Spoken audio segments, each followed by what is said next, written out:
Hello बच्चों, तुम्हारा chapter चल रहा था फाइनेंशियल स्टेटमेंट विद एडजस्टमेंट। तो अभी एक बच्चे की क्वेरी आई, देखो ये बड़ी इंपॉर्टेंट बात है, ध्यान समझना। मैंने आपको कंसेप्ट कराया था प्रीपेड इंश्योरेंस और outstanding expense, sorry prepaid expense और आउटस्टैंडिंग एक्सपेंस का मैंने आपको कंसेप्ट कराया था। ठीक है, आउटस्टैंडिंग एक्सपेंस में से क्या हो जाता है प्लस, और बैलेंस शीट की कहा जाता है लाइबिलिटी साइड में, और प्रीपेड एक्सपेंस में से माइनस, और बैलेंस शीट की एसेट में चला जाता है। तो अब आपकी बुक में इलस्ट्रेशन नंबर 4 है, ठीक है, उसके अंदर 2 पॉइंट है, ध्यान से समझना। देखो आपको ऊपर दे रखा है वेजेस, सैलरी और इंश्योरेंस, ठीक है, ये एक्सपेंसेस होते हैं, तो डेबिट साइड में ही मिलेंगे।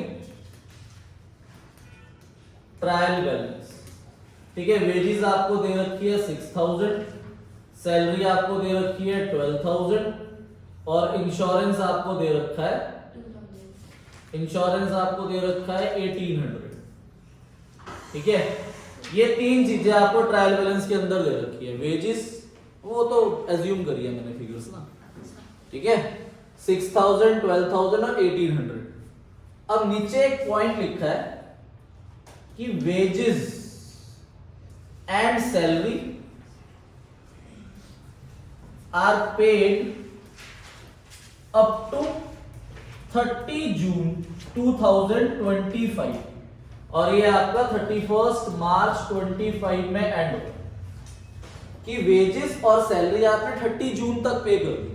देखो भैया ध्यान से, आपका जो ईयर स्टार्ट होता है वो होता है 1 अप्रैल 24 में ईयर स्टार्ट हुआ होगा, और 31 मार्च 25 में ईयर एंड हो गया होगा, ठीक है। 1 अप्रैल में ईयर स्टार्ट और 31 मार्च में ईयर एंड हो गया होगा, तो 12 मंथ होते हैं।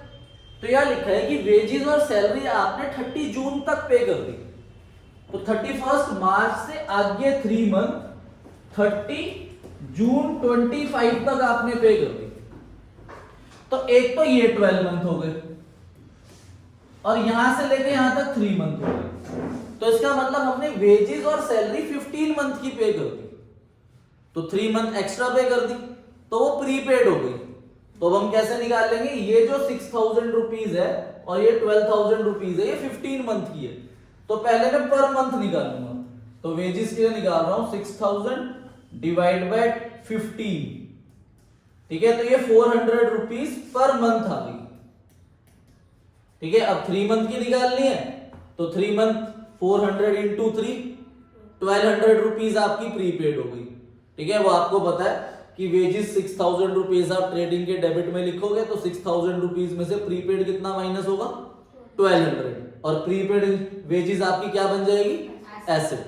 तो आप इसे ट्रेडिंग में शो करोगे, ये आपका ट्रेडिंग अकाउंट है,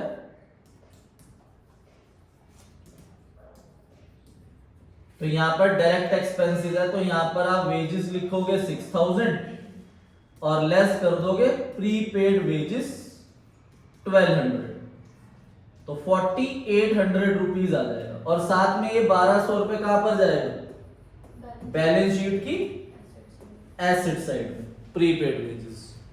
क्लियर है। अब यही चीज सैलरी के लिए करनी है। सैलरी जो 12000 पे करी हुई है, ये भी कितने मंथ की है, जून तक दे दी ना, तो 15 मंथ की है, तो आप 15 से डिवाइड करोगे, पर मंथ आ जाएगी 800, 8 इंटू 3 करोगे 2400 रुपए, तो वो आप सैलरी में से माइनस करोगे। सैलरी हमारा इनडायरेक्ट एक्सपेंस होता है, तो वो प्रॉफिट एंड लॉस अकाउंट में जाता है। अब जो मैं कंसेप्ट समझाने जा रहा हूं उसे ध्यान समझना।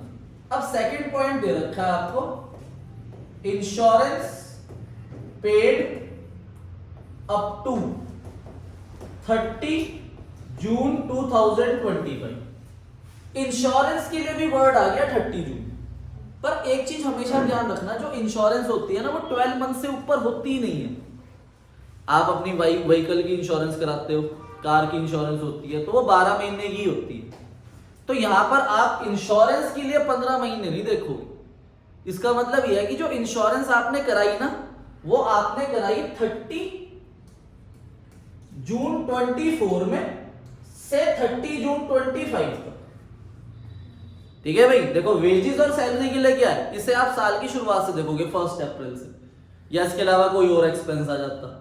पर इंश्योरेंस जो है उसके लिए आप जिस तारीख तक वो हुई है उसी डेट पे वो लास्ट ईयर हुई होगी, तो वहां पर 12 मंथ ही रहेंगे। ठीक है, तो यहां पर आप इंश्योरेंस को प्रीपेड कैसे निकालोगे, 15 से डिवाइड नहीं करोगे, इसे डिवाइड करोगे आप किससे, 12 से, और मल्टीप्लाई कर दोगे 3 से, तो वो प्रीपेड इंश्योरेंस आ जाएगी, और फिर इंश्योरेंस में से क्या हो जाएगा, माइनस, और क्या बनेगी, एसेट। तो ये चीज आपको ध्यान रखनी है। वेजेस, सैलरी या टैक्सेस, कोई भी एक्सपेंस आ जाए, उसके लिए हम जब तक वो हुआ है, जस्ट डेट तक गया है, वो मंथ ऐड हो जाएंगे। पर इंश्योरेंस के लिए 12 से डिवाइड होगा, क्योंकि इंश्योरेंस ईयरली होती है, एनुअली होती है। क्लियर है? तो आज हम नेक्स्ट एडजस्टमेंट कर रहे हैं, और ये बहुत इंपॉर्टेंट एडजस्टमेंट है। मतलब ये देखो, ये चैप्टर आपको पूरा का पूरा पता कहाँ मिलेगा, जब आप 12th के बाद बीबीए करोगे। बीबीए के अंदर जो आपकी अकाउंटेंसी है ना, वो पूरी 11th क्लास की, तो 11th क्लास की अकाउंटेंसी आपको बीबीए के अंदर मिल सकती है। यूनिवर्सिटीज अलग अलग होती है, तो शायद सिलेबस थोड़ा ज्यादा या कम हो जाए। तो ये चैप्टर आपको financial statement with adjustment BBA के फर्स्ट ईयर में जरूर मिलेगा। ठीक है, तो कोई दिक्कत ही नहीं है। अगर आप में से 12th के बाद कोई बच्चा बीबीए करेगा तो ऑनलाइन पढ़ाइए, ये चैप्टर आप लोगों का हो जाएगा, कोई इशू नहीं है।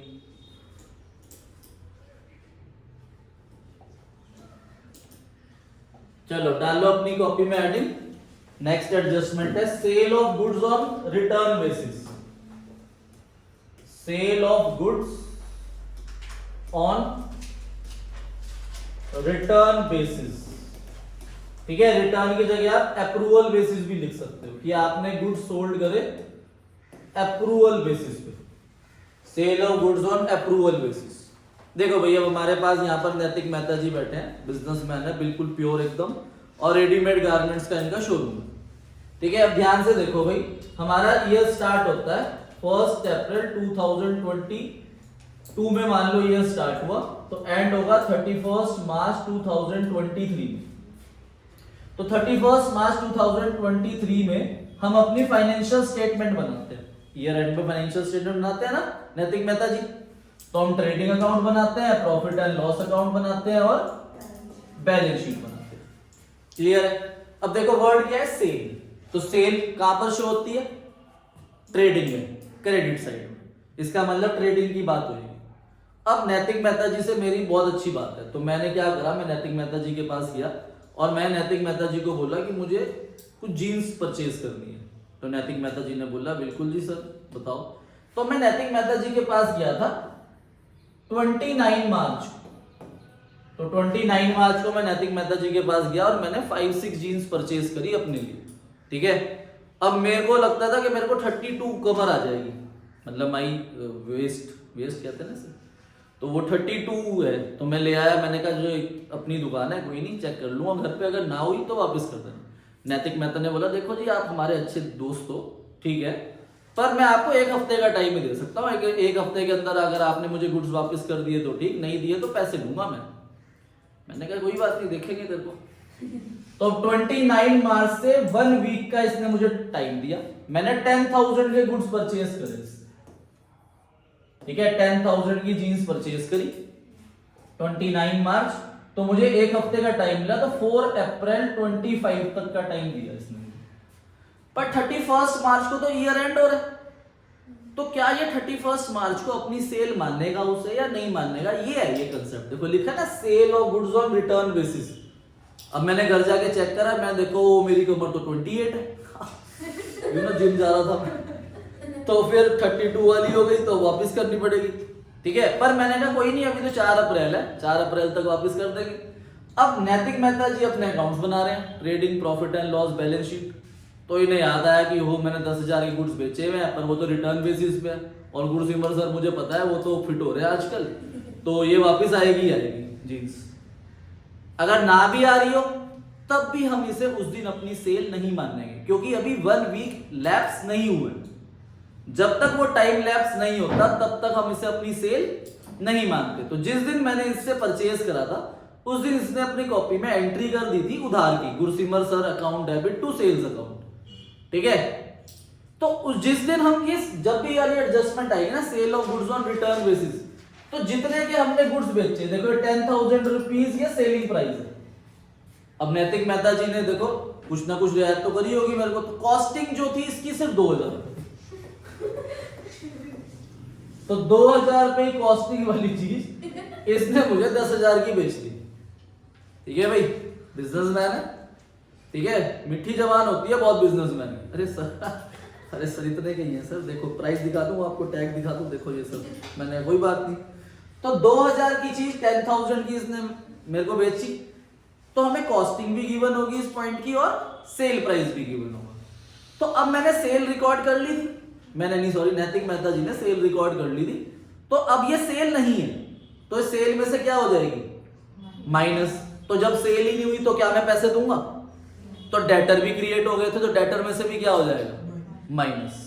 तो एक तो ये एडजस्टमेंट सेल में से माइनस होगी और डेटर में से माइनस होगी। ठीक है, सेल में से और डेटर में से जो माइनस होगा वो सेल प्राइस होगा। ठीक है भाई, एक तो सेल में से क्या हो जाएगा, माइनस, और डेटर में से भी क्या हो जाएगा, माइनस। सेल आपको पता है कहां जाती है, ट्रेडिंग के क्रेडिट साइड, और डेटर्स आपको पता है कहां जाते हैं, बैलेंस शीट की एसेट साइड में। अब बात आई कॉस्टिंग की। जो कॉस्टिंग है 2,000 रुपीज, वो इसका स्टॉक है, और वो स्टॉक अभी इसके पास नहीं पड़ा, वो किसके पास है, मेरे पास। तो ये stock lying with third person है, तो ये क्लोजिंग स्टॉक में ऐड होगा। तो क्लोजिंग स्टॉक में कॉस्ट प्राइस ऐड होगा, क्योंकि क्लोजिंग स्टॉक हम अपनी कॉस्ट पे लिखते हैं। ठीक है, तो दूसरा सेल प्राइस आपको पता चल गया कहां जाना है, और जो कॉस्ट प्राइस है, कॉस्ट प्राइस आपका कहां पर, जो क्लोजिंग स्टॉक है उसमें ऐड हो जाएगा। चाहे वो क्लोजिंग स्टॉक आप ट्रेडिंग में लिख रहे हो, चाहे वो क्लोजिंग स्टॉक आप बैलेंस शीट में लिख रहे हो, तो दोनों का अलग अलग लिख दिया मैंने। ये ट्रेडिंग के क्रेडिट साइड वाला स्टॉक उसमें ऐड, और बैलेंस शीट की एसेट साइड वाला क्लोजिंग स्टॉक वहां पर ऐड। ठीक है, क्योंकि ये हमारी सेल नहीं है, इसलिए हम इसे उस दिन सेल हटा देते हैं। ठीक है, तो क्वेश्चन करते हैं हम अपनी बुक का, क्वेश्चन नंबर 38 है आपकी बुक का। अच्छा क्वेश्चन है, और ये काफी बार डायरेक्ट एग्जाम के अंदर आया हुआ भी है, फाइनल एग्जाम में 11th में। ठीक है, तो क्वेश्चन नंबर 38 के अंदर trial balance of mister Tarun Ghosh prepare trading profit and loss 31 मार्च 2020 और बैलेंस शीट बनानी है। मिल गया। तो डेबिट बैलेंसेस दे रखे हैं हमारे पास, ओपनिंग स्टॉक, परचेजेस, वेजेस, ये सारी चीजें, और क्रेडिट बैलेंसेस दे रखे हैं। क्वेश्चन नंबर 38 है बेटा, पेज नंबर 21.108। ठीक है भाई, पर मैंने आपको क्या सिखाया कि सबसे पहले हम एडजस्टमेंट्स करते हैं। तो फॉर्मेट बना लो अपनी कॉपी में, ट्रेडिंग प्रॉफिट एंड लॉस और बैलेंस शीट का।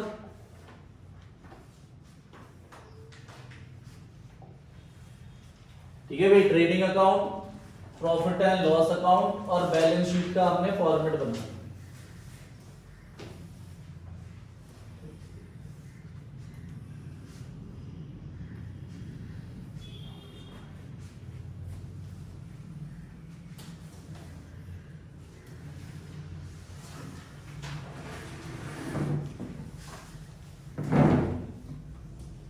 ठीक है, 31 मार्च 20, लाइबिलिटी अमाउंट, एसेट अमाउंट, और यहां पर trading and profit and loss account. तो देखो भाई, मैंने अभी ये क्वेश्चन जो हम 38 कर रहे हैं, तो इसका मतलब मैंने इसमें आपको ये वाली एडजस्टमेंट समझानी होगी। तो ध्यान से क्वेश्चन 38 को रीड करो। देखो पहला पॉइंट है क्लोजिंग स्टॉक 50,000, तो एडजस्टमेंट में है ना क्लोजिंग स्टॉक, तो कहां जाएगा, ट्रेडिंग के क्रेडिट साइड और बैलेंस शीट की एसेट साइड में। पर अभी क्लोजिंग स्टॉक को आप अंदर लिखना, क्योंकि अभी जो मैंने एडजस्टमेंट बताई वो क्लोजिंग स्टॉक में एडजस्ट होती है। तो यहां पर मैंने सेल और सेल रिटर्न की जगह छोड़ के बाय क्लोजिंग स्टॉक 50,000 रुपीज रख दिया, और बैलेंस शीट की एसेट साइड में क्लोजिंग स्टॉक 50,000 रुपीज रख दिया। अब सेकेंड एडजस्टमेंट वही आ गई जो मैंने अभी आपको समझाई थी। ध्यान से रीड करो, देखो कैसे लिखा है। कह रहे गुड्स कॉस्टिंग 8,000, कॉस्टिंग जो है वो 8,000 है, send to a customer on sale on return basis for 10,000 on 30 March. तो 30 मार्च को आपने उसे सेल करा, और ईयर एंड 31 मार्च को होता है। Had been recorded in the books as actual sale, और हम इसे अपनी बुक्स में एक्चुअल सेल लिख चुके हैं, तो ये सेल ऑन रिटर्न बेसिस है, तो ये वापस आ सकता है। तो जो 10,000 रुपीज जो है ये सेल हमारी नहीं है, तो इसे सेल में से क्या कर दूंगा, माइनस, और पैसे भी नहीं मिलेंगे तो डेटर में से भी क्या हो जाएगा, माइनस। तो हमें ऊपर सेल और डेटर देखने, तो सेल हमारे पास है 15,40,000 एंड सन्ड्री डेटर इज 1,31,500। तो सेल हम यहां लिख देंगे क्रेडिट साइड में बाय सेल्स 15,40,000 और माइनस कर देंगे सेल ऑन रिटर्न बेसिस। ठीक है भाई, 10,000 रुपीज माइनस हो गई, तो 15,30,000 रुपए आ गया बाहर। ये मैंने बाहर इसलिए लिख दिया डायरेक्टली क्योंकि क्वेश्चन में सेल रिटर्न गिवन नहीं है। ठीक है, सेल रिटर्न होती तो वो भी माइनस आती। फिर डेटर्स हमारे पास है वो देखो, यहां पर अभी क्लोजिंग स्टॉक के नीचे एक लाइन छोड़ देना। डेटर्स हमारे पास क्वेश्चन में दे रखे हैं 131,500, तो इसमें से भी माइनस हो जाएगा sale on return basis 10,000 rupees. ठीक है, तो 121,500 रुपीज ये मैंने नीचे ही लिखा है क्योंकि इस क्वेश्चन के अंदर बैड डेट्स और न्यू प्रोविजन डाउटफुल डेब्ट्स वाली एडजस्टमेंट भी है जो डेटर में एडजस्ट होती है, इसका मैंने टेबल लिखवाया था। तो ये सेल प्राइस हमने सेल में से और डेटर में से क्या कर दिया, माइनस कर दिया। अब कॉस्टिंग देखनी है, कॉस्टिंग 8,000 रुपीज है, तो ये स्टॉक लाइन में थर्ड पर्सन है, तो क्लोजिंग स्टॉक मेरा क्या हो जाएगा, इंक्रीज। तो यहां पर आप कॉस्टिंग ऐड करोगे, costing of sale of goods on return basis. ये मैंने समझाने के लिए लिखा है, आप सीधा डायरेक्टली 58 भी लिख सकते हो। ठीक है, 8,000 ऐड, तो ये 58 आ गया, तो यहां पर भी आप 8,000 रुपए ऐड करोगे और ये बाहर 58,000 आ जाएगा। तो sale of goods on return basis, costing closing stock में ऐड होनी है और जो सेल प्राइस है वो सेल में से और डेटर में से माइनस होना। क्लियर है? अब आगे अगली adjustment, allow interest on capital 8%। ये भी हमने सेकंड डे करी थी जब ये एडजस्टमेंट सीखी थी हमने, तो सेकंड डे में हमने 6th या 7th adjustment interest on capital सीखी थी। तो इंटरेस्ट ऑन कैपिटल की जर्नल एंट्री याद है आपको, नैतिक मेहता जी? कैपिटल अकाउंट, अच्छा ओके, उल्टी बोल दी बस इन्होंने। ठीक है, तो interest on capital account debit to capital account, ये जर्नल एंट्री होती है। तो इंटरेस्ट ऑन कैपिटल आपका इनडायरेक्ट एक्सपेंस होता है, तो प्रॉफिट एंड लॉस में जाएगा और कैपिटल को इंक्रीज कर देता है, तो कैपिटल में ऐड होगा। तो हमारे पास जो कैपिटल है वो क्वेश्चन में 3 लाख रुपीज दे रखा है, तो कैपिटल हम बैलेंस शीट की लायबिलिटी साइड में लिखते हैं। तो कैपिटल 3 लाख, इसमें आप ऐड कर दोगे इंटरेस्ट ऑन कैपिटल। ठीक है, कितना परसेंट है, 8%, तो 24,000 रुपीज ऐड हो जाएगा। अभी बाहर इसलिए लिख रहा क्योंकि इसमें interest on drawing, net profit drawings ये सब भी आती है। और पीएल के डेबिट साइड में लिख दोगे आप टू इंटरेस्ट ऑन कैपिटल 24,000। ठीक है, तो इंटरेस्ट ऑन ड्राइंग दे रखी है आगे 3,000, तो इंटरेस्ट ऑन ड्राइंग की जर्नल एंट्री याद है आपको, Naitik Mehta ji? Interest on drawing की journal entry, interest on drawing debit to, देखो ये भी उल्टी बोल रही, तो drawings account debit to interest on drawing, ये हमारी इनकम होती है, इसलिए इंटरेस्ट ऑन ड्राइंग क्रेडिट होता है। तो ये इनकम है, तो इसे कैपिटल की क्रेडिट साइड, सॉरी पीएल की क्रेडिट साइड में लिखेंगे, ग्रॉस प्रॉफिट की जगह छोड़ देना। इंटरेस्ट ऑन ड्राइंग 3,000 और कैपिटल में से माइनस कर देंगे इंटरेस्ट ऑन ड्राइंग 3,000 माइनस। अभी भी बाहर नहीं लिखेंगे हम क्योंकि इसमें नेट प्रॉफिट निकाल के एक ही बार एडलेस कर देंगे। ठीक है भाई, तो थर्ड पॉइंट भी हो गया हमारा। अब फोर्थ पॉइंट में वो आ गया, देखो डेप्रीसिएशन लग रहा है। अब डेप्रीसिएशन आपको पता ही है एसेट की वैल्यू में से क्या हो जाएगा, और इनडायरेक्ट एक्सपेंस है तो प्रॉफिट एंड लॉस के डेबिट साइड में। तो क्वेश्चन में बिजनेस प्रीमाइसिस पे 5% डेप लग रहा है, तो बिजनेस प्रीमाइसिस एसेट होती है। अब देखो ये ना एडजस्टमेंट आगे चलनी है, तो 2 लाइनें छोड़ के या 3 लाइनें छोड़ के लिखना आप बिजनेस प्रीमाइसिस। क्योंकि अभी इसमें से न्यू प्रोविजन फॉर डिस्काउंट ये क्वेश्चन में अगला पॉइंट है वो होगा, उसके बाद फिर हमें दोबारा काट के वरना नीचे लिखना पड़ेगा, तो इसलिए 2-3 लाइनें छोड़ देना इसके बाद।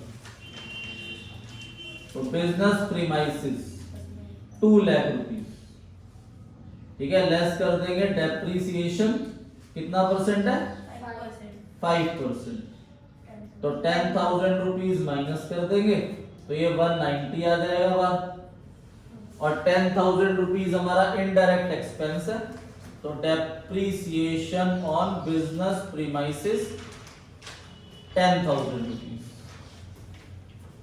ऐसे ही अगले पॉइंट के अंदर मतलब इसी में आगे डेप लग रहा है फर्नीचर एंड फिक्सचर्स पे, furniture and fixtures are 40,000 rupees, तो उस पर 20% डेप लग रहा है, तो 8,000 रुपीज आ जाएगा।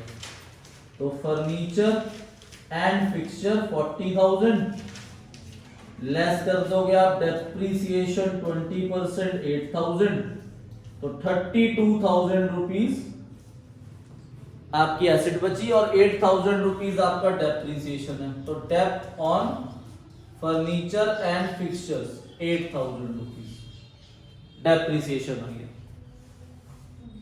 नेक्स्ट आपको दे रखा है पैकिंग मशीनरी पे 10% है। अब पैकिंग मशीनरी हमारे पास दे रखी है 60,000, तो 60,000 का 10% 6,000 डेप्रीसिएशन माइनस हो जाएगा। आप डायरेक्टली भी लिख सकते हो, देखो डायरेक्टली भी लिख सकते हो आप, पैकिंग मशीनरी 54,000, जरूरी नहीं है कि आपको यहाँ डेप माइनस करके शो करना है, डायरेक्ट लिख दिया 54 6,000 माइनस करके, और यहां पर लिख दोगे आप to dep on packing machinery 6,000 rupees. Clear है? ऐसे आगे लिखा है टूल्स की नई वैल्यू दे दी, देखो 12,000, ये भी मैंने आपको समझाया था कि अगर वो हमें डेप नहीं देते, ये दोनों वैल्यू दे देते हैं तो हम डेप निकाल लेंगे, तो इन्होंने टूल की डायरेक्ट वैल्यू दे दी हमें 12,000 रुपीज। ऊपर देखो टूल्स 15,000 के, तो 15,000 से वो 12,000 हो गए, तो 3,000 रुपीज डेप्रीसिएशन है, तो आप यहाँ पे to depreciation on tools 3,000 rupees. आप यहाँ डेप की जगह ना राइट ऑफ भी लिख सकते हो, ठीक है, रिटर्न ऑफ टूल्स या रिटर्न ऑफ बिजनेस प्रीमाइसेस, ये सब भी लिख सकते हो, ठीक है। और टूल्स की नई वैल्यू हम यहां लिख देंगे 12,000। क्लियर है? तो ये पॉइंट पूरा हो गया। अब पॉइंट नंबर 5 आ गया। देखो बड़ी इंपॉर्टेंट बात है, ध्यान से देखना, मैंने तुम्हें प्रोविजन फॉर डिस्काउंट वाली एडजस्टमेंट कराई थी अभी थोड़े दिन पहले।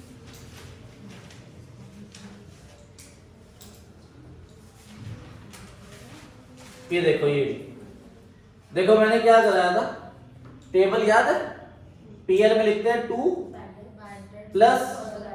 प्लस माइनस होल्ड, और फिर आता है प्रोविजन फॉर डिस्काउंट। अब एक बात बताओ, क्या ये वाले प्रोविजन पहले आ रहे हैं या प्रोविजन फॉर डिस्काउंट पहले आ रहे हैं?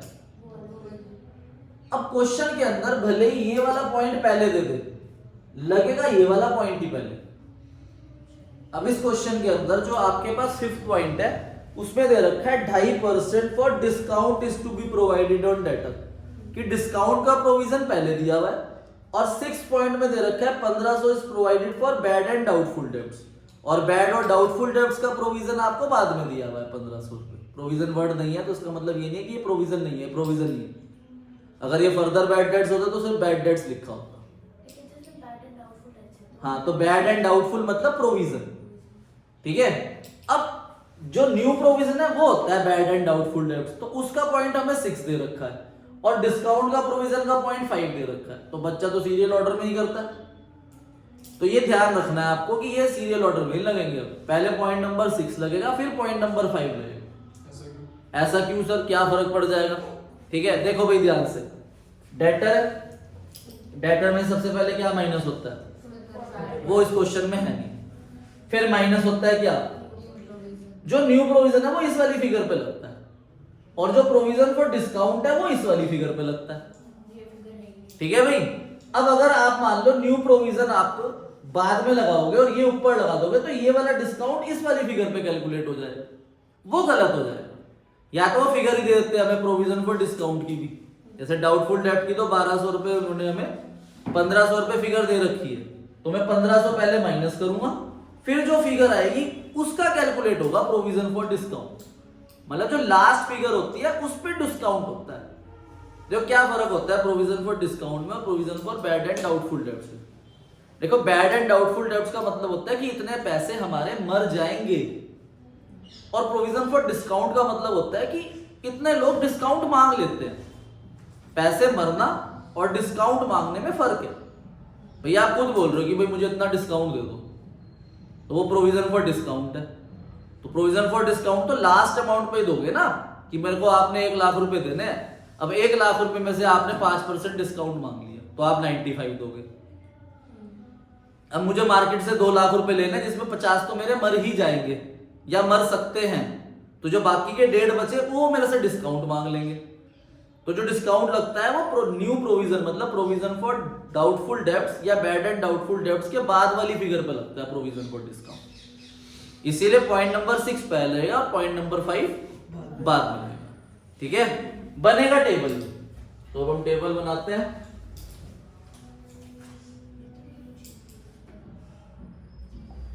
ठीक है भाई, तो अब यहां पर आप पीएल के डेबिट साइड में लिख दोगे 2 बैड डेब्ट्स। अब इस क्वेश्चन में फर्दर बैड डेब्ट्स नहीं है, तो चाहे आप मत लिखो ऐड फर्दर बैड डेब्ट्स। ठीक है भाई, पर मैं आपको टेबल को याद कराने के लिए लिख रहा हूं फर्दर बैड डेब्ट्स। फिर ऐड होता है न्यू प्रोविजन। ये जो न्यू प्रोविजन होता है ये होता है provision for bad and doubtful debts, और लेस होता है ओल्ड प्रोविजन। ठीक है भाई, और फिर अलग से आता है 2 provision for discount on debtors. और यहां डेटर मैंने लिखे हुए थे पहले, इसलिए इसी में यहां पे जो ये फिगर आई थी इसी में मैं लिख दूंगा नीचे। माइनस फर्दर बैड डेट्स में नहीं लिखा क्योंकि क्वेश्चन में फर्दर बैड डेट्स नहीं है, आप लिख सकते हो। ठीक है, फिर जो फिगर आती है उसमें से लेस होता है प्रोविजन फॉर डिस्काउंट। तो यहां जगह कम है इसलिए मैं सिर्फ वर्ड डिस्काउंट लिख रहा हूं, और यहां पर न्यू प्रोविजन। ठीक है, फर्दर बैड डेट्स भी होते हैं माइनस, वो क्वेश्चन में है नहीं। अब हम क्वेश्चन में ऊपर डिटेल ढूंढेंगे तो ना हमें ऊपर बैड डेट्स मिले ना हमें ओल्ड प्रोविजन मिला। ठीक है भाई, तो ना इस क्वेश्चन में फर्दर बैड डेट्स है। तो अब बोलोगे सर टेबल हमने बनाया कुछ है ही नहीं, वो तो याद कराया मैंने आपको। ठीक है, वरना आप जब क्वेश्चन में बहुत ज्यादा प्रैक्टिस कर लोगे तो आप मत बनाना, जो फिगर हमें दे रखी होगी वही लिखेंगे। तो अब इस क्वेश्चन में पहले पॉइंट नंबर 6 लगेगा। ठीक है, तो 1500 बैड एंड डाउटफुल डेब्ट्स का प्रोविजन है, तो वो न्यू प्रोविजन है, तो वो 1500 रुपए यहां पर आ जाएगा ऐड, और यहां 1500 रुपए पहले माइनस होगा। तो अब जो 1,20,000 आया, इस 1,20,000 का डिस्काउंट वाला प्रोविजन लगेगा 2.5%। तो 1,20,000 का 2.5% 3,000 होता है। ठीक है, तो 3,000 रुपीज आप यहां पे लिख दोगे अलग से, ये 1500 भी बाहर आ जाएगा, और ये 3,000 यहां से माइनस कर दोगे तो 1,17,000 रुपीज आपका बाहर।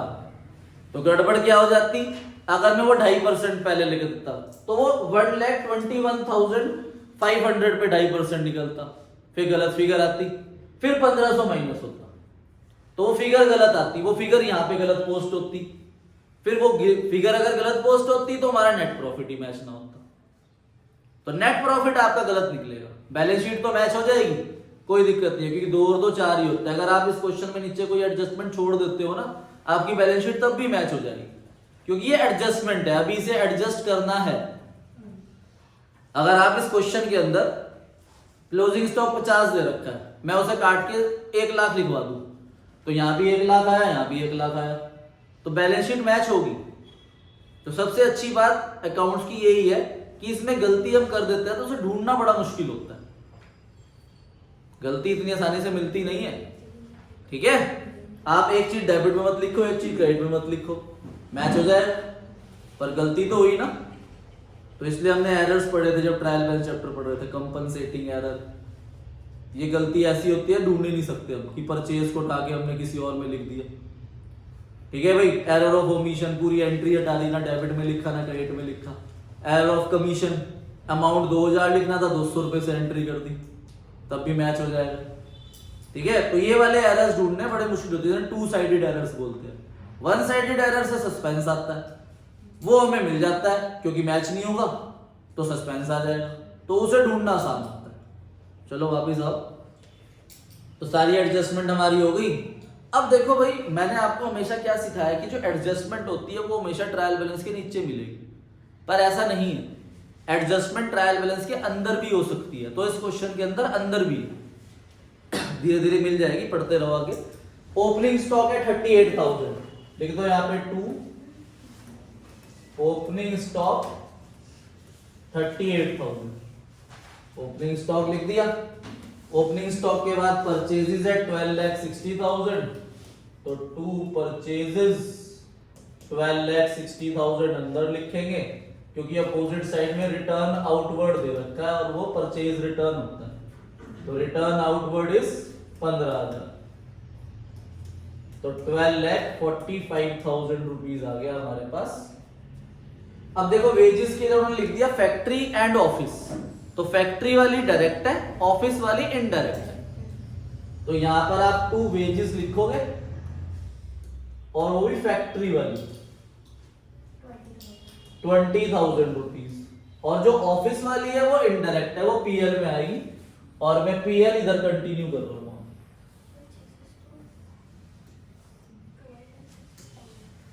अरे दूसरी तरफ रिटर्न आउटवर्ड है ना, वो मैंने माइनस कर दिया सीधा, रिटर्न आउटवर्ड देगा, अपोजिट साइड दे रखा है 15,000, परचेज रिटर्न। ठीक है, ऑफिस की वेजेस जो है वो पीएल में आ जाएगी, 2 वेजेस ऑफिस की, ठीक है, ये आ जाएगी आपकी 1600। सैलरी 54,000 है, ये भी इनडायरेक्ट एक्सपेंस है, तो salary 54,000। After salary business premises asset में हम लिख चुके हैं ऑलरेडी, फर्नीचर एंड फिक्सचर भी एसेट है, लिख चुके हैं, प्लांट एंड मशीनरी भी लिख चुके हैं, टूल्स भी लिख चुके हैं। अब रेंट है, तो रेंट इनडायरेक्ट एक्सपेंस होता है, पीएल में आ जाएगा 2 rent account 58,400 rupees. After rent is loan, देखो ये है वो एडजस्टमेंट, देखो लोन टू मिस्टर राम। देखो भाई, अगर किसी बच्चे का कंसेप्ट बहुत अच्छे क्लियर है ना, तो वो पढ़ते ही समझ जाएगा कि ये लोन एसेट है। क्यों? क्योंकि ये डेबिट साइड में है, एक तो एसेट साइड में डेबिट जो है वो सारी एसेट में मिलती है। अगर हो ढंग से पढ़ेगा तो लिखा है लोन टू राम, कि हमने लोन दिया हुआ है, तो ये एसेट वाला लोन है, ना कि लाइबिलिटी वाला लोन। तो अगर हम किसी को लोन देते हैं तो हमें उस पर क्या मिलता है? इंटरेस्ट। तो अब ध्यान से देखो, loan to mister Ram Narayan on 1 November, तो हमने 1 नवंबर 19 को उसे लोन दिया था और इंटरेस्ट डिसाइड हो गया था 12% पर एनम हमें इंटरेस्ट मिलेगा, और लोन हमने दिया 10,000 का।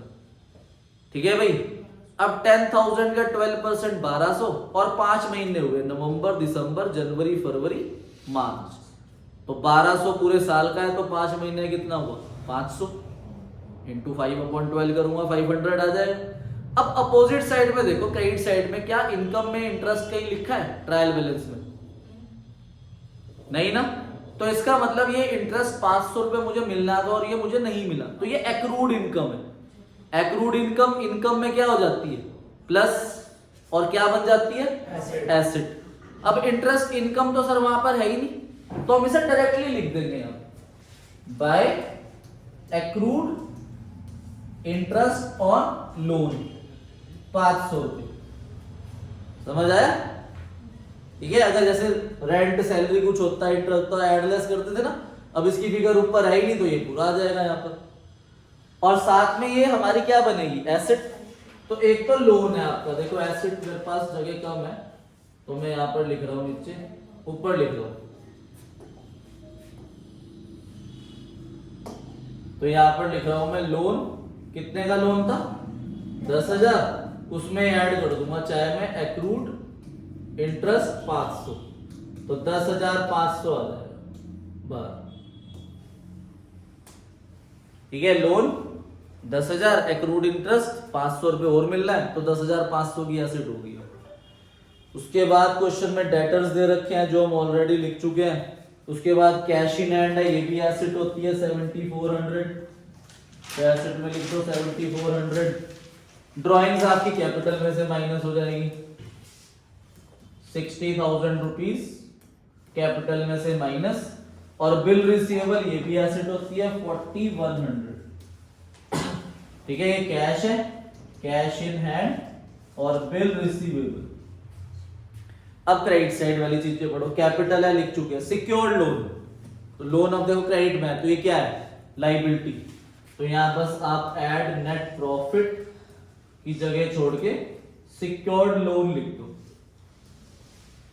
सिक्योर्ड लोन का मतलब है कि अगर हम लोन रीपे नहीं करते तो वो सिक्योर है, मतलब बैंक के पैसे मरेंगे नहीं, बैंक के पास हमने कुछ मोर्गेज रखा हुआ है, तो बैंक उसे सेल करके अपने पैसे कवर कर लेगा। ठीक है, सेल्स हम लिख चुके हैं। सन्ड्री क्रेडिटर लाइबिलिटी होती है 40,000। Creditors after sundry creditor is return outward, वो भी मैं 15,000 माइनस कर चुका हूं। Purchase return, bill payable is liability 12,000 रुपए, बिल पेएबल। और बैंक देखो क्रेडिट में है तो ये भी लाइबिलिटी है। ठीक है, बैंक क्रेडिट लिख लो या बैंक ओवरड्राफ्ट लिख लो 33,000 रुपीज। तो ये हमने लिख दी सारी चीजें भाई। अब हम टोटल करेंगे और हमारा ग्रॉस प्रॉफिट आ जाएगा। तो 8 और 3 11, 5 10 और 1 11, 2,11,000। 2,11,000 में से नहीं, ये गलत कर दिया मैंने, ये 15,88,000, 15,88,000 है। तो 15,88,000 माइनस कर देंगे अब हम 1588 माइनस 38 माइनस 1245 माइनस 20, 2,85,000। तो यहाँ हमारे पास 2 ग्रॉस प्रॉफिट कैरिड डाउन आ जाएगा 2,85,000। फिर यहाँ पे टोटल हो जाएगा 15,88,000। ये यहाँ पर लिख दोगे by gross profit brought down 2,85,000 में आप ऐड करोगे 2,88,500। यहाँ का सम आ जाएगा 2,88,500। अब ये सारा माइनस करोगे इसमें से तो हमारा नेट प्रॉफिट आ जाएगा 1,19,000। तो to net profit transfer to capital account 1,19,000। और ये 1,19,000 आप यहाँ कैपिटल में प्लस करोगे तो इसे प्लस माइनस करके आप बाहर लिख दोगे। 3 लाख प्लस 24,000 माइनस 63,000 प्लस 1,19,000, तो 3,80,000 आ जाएगा आपका भाग। इनका टोटल करोगे और बैलेंस शीट आपकी क्या हो जाएगी, मैच हो जाएगी।